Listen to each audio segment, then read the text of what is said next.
tu connais une bonne chaîne pour apprendre le français? Je vais me vexer s'il ne connaît pas. Je me cache les yeux.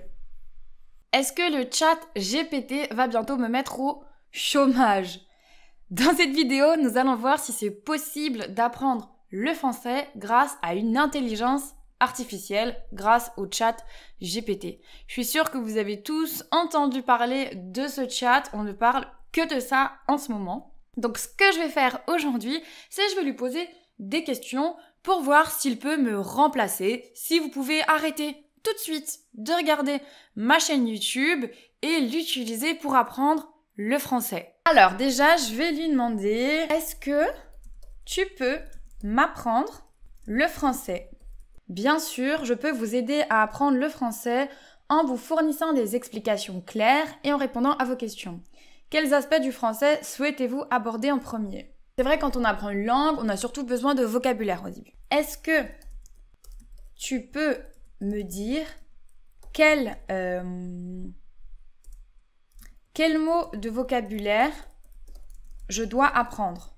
Quels sont les mots les plus importants pour parler français? Bon, je vous le dis, je pense que c'est pas avec ça que vous allez devenir bilingue en français. Alors, il me répond bien sûr, voici la liste des mots de vocabulaire importants pour parler français.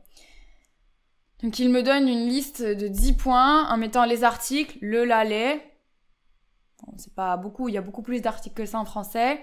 Les noms communs, maison, livre, arbre. Bon, si vous n'utilisez que ces 3 mots, maison, livre, arbre, je pense pas que vous allez aller très loin en français. Cette liste est loin d'être exhaustive, mais ces mots vous aideront à construire des phrases simples en français et à communiquer efficacement. Je pense que vous n'allez pas pouvoir vous passer de moi. On va lui demander si c'est facile d'apprendre le français.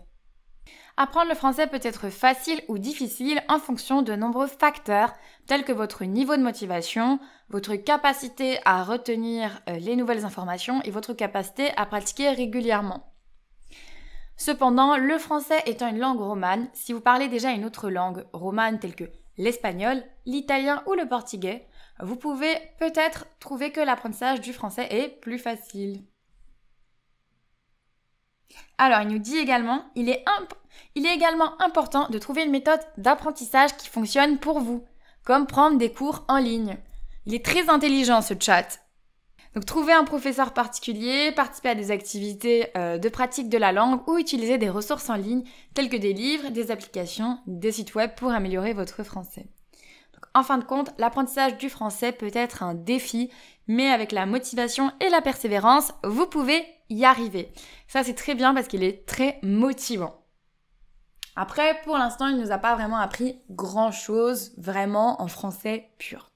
Alors, qu'est-ce qu'on va lui poser comme question? Fais-moi un plan pour apprendre le français en 30 jours. Donc, il me dit du jour 1 à 5, commencez par apprendre les salutations de base, les phrases courantes telles que bonjour, comment allez-vous, merci, excusez-moi. Étudiez les pronoms personnels, je, tu, il, elle, nous, vous, il, elle. Apprenez à former des phrases simples telles que je m'appelle, je suis de, en utilisant les pronoms personnels et les verbes être, avoir. Franchement, c'est pas mal, hein? Jour 11 à 15. Apprenez des phrases telles que c'est un beau jour et il a bon caractère. Bon, ça, c'est un peu bizarre. Il a bon caractère, enfin, c'est... On ne dit pas ça très souvent. Enfin, ça veut dire que quelqu'un est facile à vivre. C'est un beau jour, on ne le dit pas trop non plus, on dit plutôt c'est une belle journée. Ouais, vous voyez là aussi, je vois dans le jour 26 à 30. Pratiquer les verbes courants en utilisant des phrases plus complexes telles que « je vais faire du shopping », ça, il n'y a pas de problème. Mais « je veux donner un cadeau », on ne dira pas ça en français, on va dire « je veux offrir un cadeau ». « Je veux donner un cadeau », c'est très bizarre.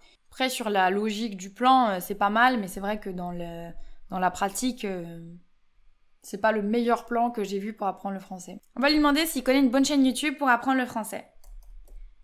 Est-ce que tu connais une bonne chaîne sur YouTube pour apprendre le français?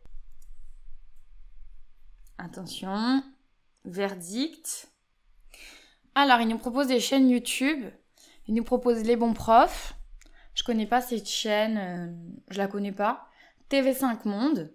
Donc ça, c'est super, mais c'est pas spécifique. Enfin, TV5 Monde, c'est une chaîne de télé aussi. C'est pas spécifiquement pour apprendre le français, mais c'est des contenus très intéressants, c'est vrai, pour à regarder en français. Français avec Pierre, ça c'est une super bonne chaîne. C'est un peu le roi sur YouTube de l'apprentissage du français. Commune française, je connais pas du tout. Et Learn French with Vincent, je connais pas non plus. Mais il a pas l'air de nous connaître. Donc on va quand même lui demander s'il connaît Hello French. Est-ce que tu connais, je vais me vexer s'il connaît pas, Learn French with Elisabeth, Hello French. Je me cache les yeux. Oui, je connais. C'est une chaîne YouTube qui propose des leçons de français pour les débutants ainsi que pour les niveaux intermédiaires et avancés.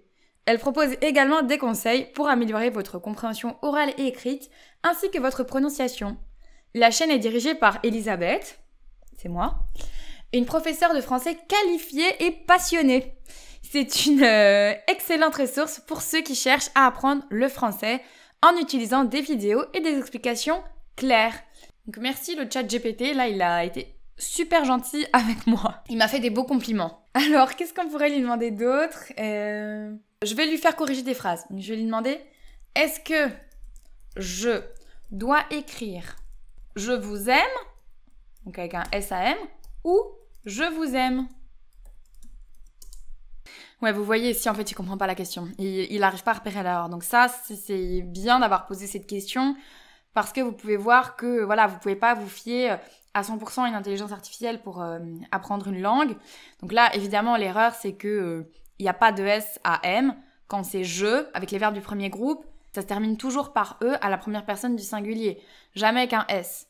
Tu aimes, il y a un S. Mais moi, j'aime, il n'y a pas de S. Donc là, il se trompe, il comprend pas ma question. Il pense que je lui demande s'il faut tutoyer ou vous voyez. Je vais la reposer autrement. Est-ce qu'il y a une faute d'orthographe? Je vous aime, mes abonnés. On va voir s'il va repérer la faute. Donc vous voyez, il voit pas qu'il y a une faute en fait. Il voit pas, et ça c'est problématique. Et c'est très bizarre parce que par contre il dit non, il n'y a pas de faute d'orthographe dans cette phrase, et par contre il la corrige quand il réécrit. Donc ça c'est quand même un problème. Alors qu'est-ce qu'on pourrait lui demander d'autre On va lui demander de nous faire passer un petit test en français. Est-ce que tu peux me faire réviser avec un quiz l'imparfait? Bien sûr, je peux vous aider à réviser l'imparfait en français à travers un quiz. Voici 5 questions pour vous entraîner. Ah, par contre ça, vous voyez, c'est bien, ça vous permet de faire des exercices. Donc après, je suppose que je peux répondre en faisant les phrases et qu'il va me corriger. Voilà, il met les réponses en dessous. Donc bon, il faut les cacher parce qu'elles sont visibles. Mais ça, c'est pas mal qu'il puisse vous proposer des petits tests. Et alors, on va lui poser une dernière question. Quelles sont les règles les plus difficiles à apprendre en français? Alors, il me dit la conjugaison, qui est très complexe, ça c'est vrai. Les accords de genre et de nombre, donc avec les adjectifs. La syntaxe, bon, il me dit un peu tout, là. Tout est compliqué. La prononciation, oui, donc c'est tout. Si c'est la conjugaison, l'accord en genre et en nombre, la syntaxe et les règles de prononciation, ça fait quand même beaucoup de choses compliquées. Donc il m'a pas vraiment pointé quelques règles complexes.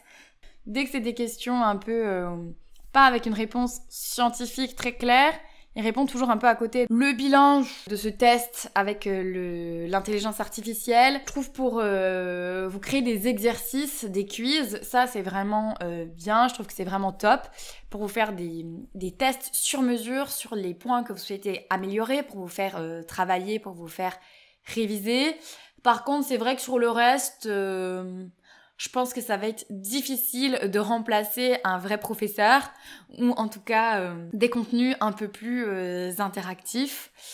Donc voilà, dites-moi en commentaire ce que vous en pensez, si vous utilisez le chat GPT pour votre pratique du français, pour essayer de progresser.